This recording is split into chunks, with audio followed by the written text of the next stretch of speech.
Hello everyone, welcome back to my channel. तो आज हम सॉल्व करेंगे numericals related to Henry's law. अब जो भी न्यूमेरिकल्स आज हम सॉल्व करने वाले हैं वो सारे न्यूमेरिकल्स इंपॉर्टेंट हैं फॉर द बोर्ड एग्जाम्स और वो बोर्ड एग्जाम्स में पूछे भी गए हैं। ये फर्स्ट न्यूमेरिकल जो है वो बहुत ही सिंपल है और वो MCQs में आ सकता है और शॉर्ट आंसर्स में आ सकता है। तो पहले हम देखेंगे बहुत ही सिंपलेस्ट न्यूमेरिकल इस लॉ का। तो चलिए सॉल्व करते हैं। सबसे पहले न्यूमेरिकल में आपको मैंने पहले भी सिखाया है, आप मेरे प्रीवियस वीडियोस देख लीजिए। मेरे प्रीवियस वीडियो में मैंने हेनरीज लॉ समझाया है, बहुत ही डिटेल्ड और इजी एक्सप्लेनेशन दिया गया है हेनरीज लॉ का, और उसके ही रिलेटेड न्यूमेरिकल्स आज हम सॉल्व करेंगे। सो न्यूमेरिकल सॉल्व करने के लिए आपको फर्स्ट स्टेप जो ध्यान रखना है वो ये है कि सबसे पहले तो न्यूमेरिकल को आपको डिटेल में समझना है, उसमें क्या क्या चीज़ें दी गई है वो पहले उस पर समझना है। तो फर्स्ट जो है हम क्वेश्चन पढ़ेंगे। क्वेश्चन है the Henry's law constant for solution of acetone in chloroform is 0.2 बार। ठीक है, तो आपको यहाँ पे क्या दिया है, हेनरीज लॉ कांस्टेंट दिया गया है which is 0.2 bar. Now when the solution is at 308 kelvin, okay, temperature आपको दिया हुआ है। Calculate the vapor pressure of acetone. Okay, here your solute is acetone. तो आपको एसीटोन का वेपर प्रेशर कैलकुलेट करना है जब उसका मोल फ्रैक्शन कितना दिया गया है एसीटोन का, दैट इज 0.14। तो सबसे पहले आपको क्या करना है, कौन सी चीज़ें आपको दी गई है, the things which you have been given that you are going to write first. Okay, so पहले हम क्या करेंगे, जो भी चीज़ें हमको दी गई है उसको हम लिख देंगे। तो आपको सबसे पहले दिया है Henrys constant, that is KH. So KH is equals to, which is given as 0.2 bar. Okay, that is 0.2 bar. And one more thing is given, that is what? That is mole fraction of the acetone, जो यहाँ पे हमारा solute है chloroform में. So we'll write that also, and that is given as what? 0.14. Okay. तो चलिए हम Henry's law जो मैंने प्रीवियस लेक्चर में समझाया था उसकी फॉर्मूला याद कर लेते हैं फटाफट।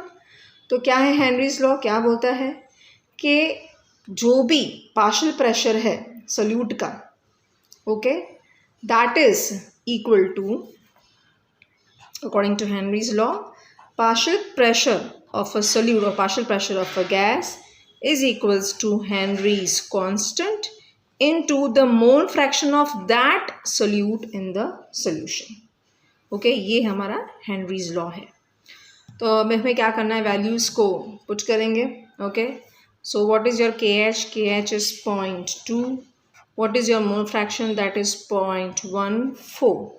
सो when you multiply this two you are going to get 0.028 bar. Okay, so this is the partial pressure of that acetone in the solution of chloroform. Okay, easy है न्यूमेरिकल बहुत ही। तो आपको ये ज़्यादा न्यूमेरिकल्स के लिए इंपॉर्टेंट नहीं है, बट इससे रिलेटेड ओके MCQ और you can say short answer पूछे जा सकते हैं। ये आइडिया था कि कैसे आपको सॉल्व करना है हेनरीज लॉ के न्यूमेरिकल्स। तो चलिए अभी हम देखते हैं second numerical. Okay, so the second numericals, the partial pressure of ethane over a saturated solution containing 6.56 into 10 raised to minus 2 grams of ethane is 1 bar. If the solution contains 5 into 10 raised to minus 2 grams of ethane, then what shall be the partial pressure of the gas? तो question पढ़ने के time आपको ये realise हुआ होगा कि question के दो पार्ट्स हैं। This is your first part starting from here to here. तो क्या दिया है आपको क्वेश्चन में, पहले ये देखना है, आपको दिया है पार्शियल प्रेशर ऑफ ईथेन। ठीक है, यहाँ पे गैस कौन सा है आपका जो डिजॉल्व्ड है, that is ethane, and the partial pressure of these ethane over a saturated solution, and the solution is containing how much of ethane, 6.56 into 10 raised to minus 2 grams of ethane. तो solution में जब इतना ethane है तब ethane का partial pressure है 1 bar. Okay, this is your first part. Now in second part what is given, if the solution containing, now we are changing the concentration from 6.56 we are moving to 5. So अगर 5 हो जाता है concentration, 5 × 10⁻² grams of ethane, तब ethane का partial pressure क्या होगा. ठीक है, तो इसको हम 2 पार्ट्स में डिवाइड करेंगे. सबसे पहले we are going to part 1. आपको क्या करना है, न्यूमेरिकल को पहले समझना है और उसमें क्या फाइंड करना है, क्या दिया गया है, उस पर फोकस करना है. तो आपको यहाँ पे पार्शियल प्रेशर की वैल्यू भी दी गई है, कंसंट्रेशन की वैल्यू दी गई है, एंड इन सेकंड केस में वी आर हैविंग कंसंट्रेशन और आपको पार्शियल प्रेशर फाइंड करना है. तो इसको हम कैसे सॉल्व करेंगे वो मैं आपको दिखाती हूँ. तो सबसे पहले तो हम हेनरीज लॉ की फॉर्मूला से, ओके, फ्रॉम हेनरीज लॉ हमारा फॉर्मूला क्या होगा. यहाँ पे हमारा गैस कौन सा है, ईथेन. ओके, सो हम किस तरह से लिखेंगे इसको, दैट इज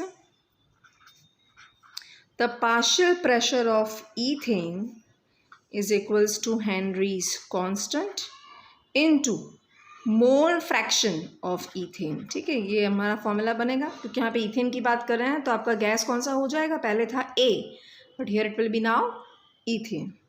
ओके, तो mole fraction of gas in solution दिया, और मोल फ्रैक्शन एक टर्म है कंसंट्रेशन का. ओके, आपको यहाँ पे मोल फ्रैक्शन नहीं दिया, आपको कंसंट्रेशन दिया है. तो आपको ध्यान रखना है कि अगर कंसंट्रेशन दिया है तो instead of that mole fraction you can write that concentration also, because both are the terms of concentration. okay, so अब हम क्या करेंगे, वैल्यू को पुट करेंगे. तो आपको फर्स्ट पार्ट में क्या दिया है कि प्रेशर कितना है 1 बार और कंसंट्रेशन कितना है 6.56 × 10⁻² ग्राम्स. तो हम क्या करेंगे, वैल्यू को पुट करेंगे. प्रेशर 1 बार है और तब ईथेन का जो कंसंट्रेशन है, ओके, यहाँ पे हम याद रखेंगे कि हमने यहाँ पे इंस्टेड ऑफ मोल फ्रैक्शन हमने लिया है कंसंट्रेशन. Okay, so 6.56 × 10⁻² grams.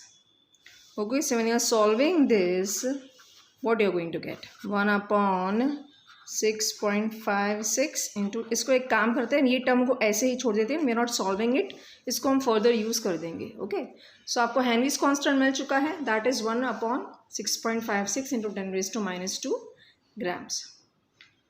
अब हम सेकेंड पार्ट देखना है. तो भाई सेकेंड पार्ट के लिए हम वापस ऊपर जाते हैं कि भाई क्या दिया है, if the solution contains 5 × 10⁻² grams of ethane then what should be the partial pressure. तो देखो, अब हम पार्ट 2 के लिए क्या करेंगे, कैसे करना है आपको, again we are going to solve it. PC2H6 is equals to KH into वापस वही चीज़, concentration of the gas in the solution.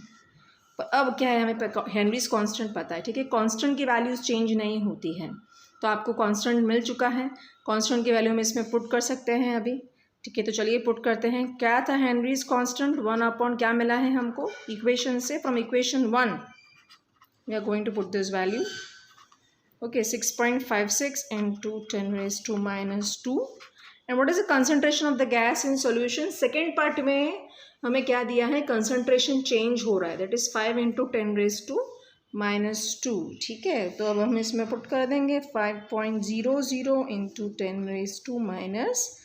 And when you are solving this, what you are going to get, you will get 0.762 bar, because ये term cancel हो जाएगा. when you are solving this you will get 0.762 bar. ठीक है, easily हो गया solve. understood?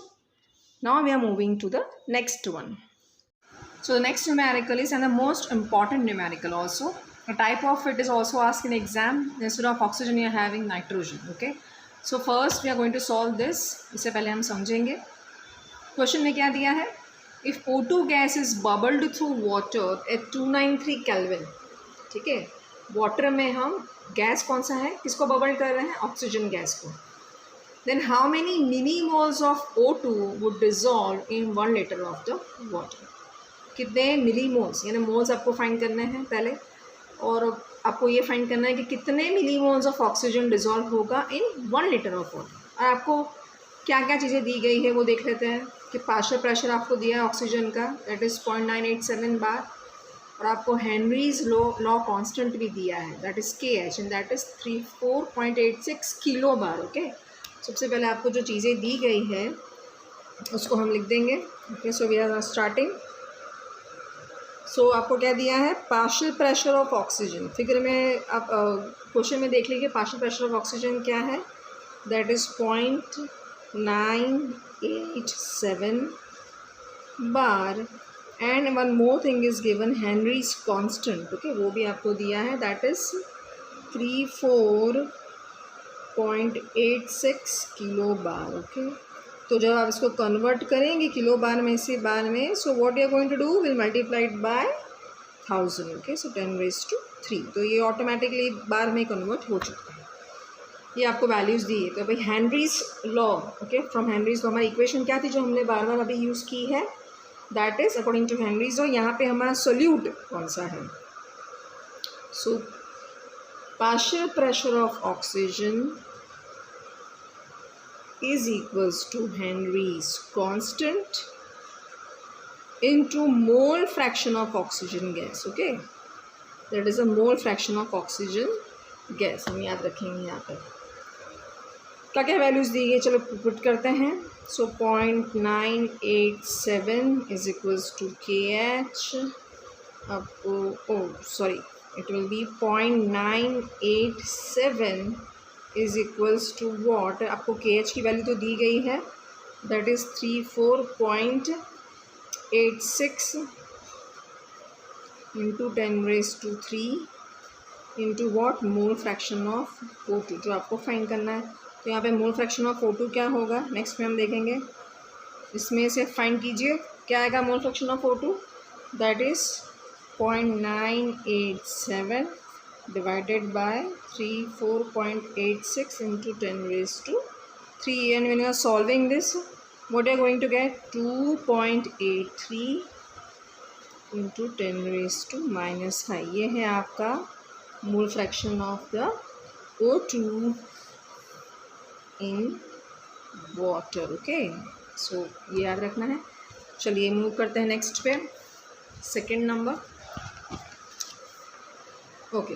सो यहाँ पे ये याद रखना है आपको। एक और चीज़ हम देखते हैं कि हमें पता है कि डेंसिटी इज इक्वल टू क्या होता है, density is equals to mass upon volume. पता है कि डेंसिटी वाटर की क्या है, वाटर डेंसिटी है 1, सो 1 इज इक्वल्स टू, सपोज मुझे फाइंड करना है मास ऑफ 1 लीटर ऑफ वाटर, क्योंकि क्वेश्चन में आपको क्या दिया है, 1 लीटर ऑफ वाटर दिया है, तो यहाँ पे मास क्या होगा, ओके, 1 लीटर ऑफ वाटर आपको वो फाइंड करना है। एंड 1 लीटर दिया है means 1000 ml, volume will be equal to what, 1000, 1 litre means 1000 ml, so what is mass, mass is 1000, okay. So mass of, remember this, mass of 1 litre of water will be equal to what, 1000 grams. एक बार हम लिख देते हैं इसको, mass of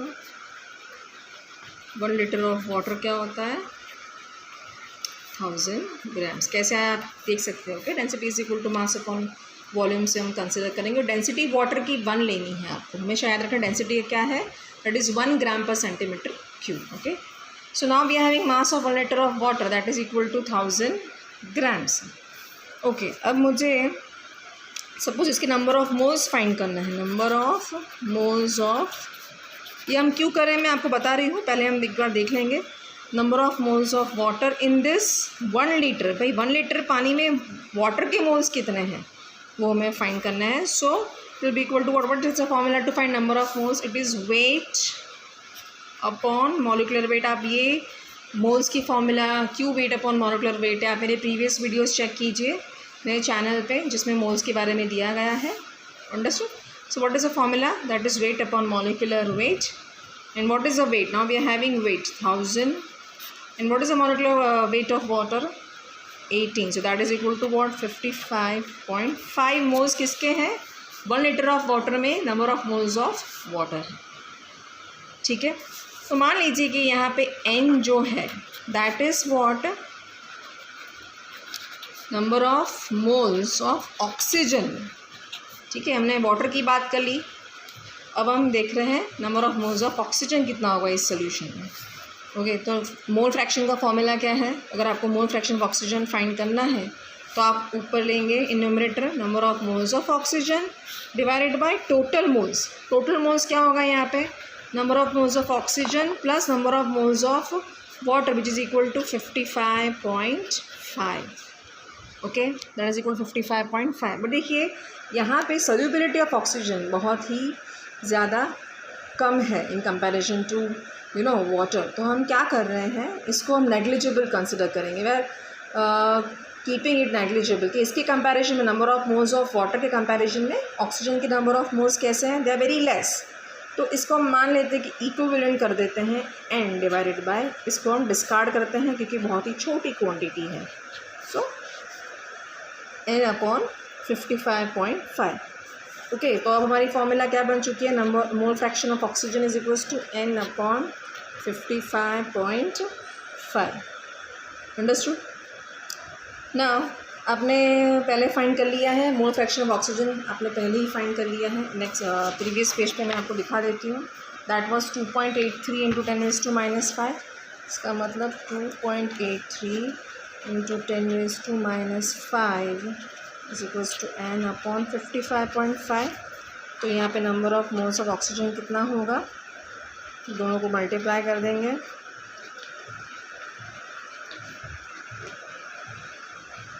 तो आपको मिलेगा 1.57। ओके, 1.57 इंटू 10⁻⁻3 पर ये आपको मिल रहा है मोल्स में। ओके, ये आपको मिल रहा है मोल्स में। आपको किस में कन्वर्ट करना है, क्वेश्चन में पूछा आपको मिली मोल्स। तो इट इज़ वेरी सिंपल, जो भी आपको मिला है, बिकॉज आपको मिली में पूछा है तो हम किससे मल्टीप्लाई कर देंगे, milli moles. Milli is equals to, will take milli multiplied by 1000, जो भी आपको क्वांटिटी दी है 1000 से मल्टीप्लाई कर देंगे। तो अब आपको मिलने वाला है क्या, 1.5 से कट हो जाएगा, 1.57 मिली मोल्स आपका आंसर। ओके, तो मेरे नेक्स्ट लेक्चर में हम देखेंगे solution of liquids in liquids. तो आपको बाकी सारे वीडियोस के लिए आप मेरे चैनल को लाइक कीजिए, शेयर कीजिए और सब्सक्राइब कीजिए।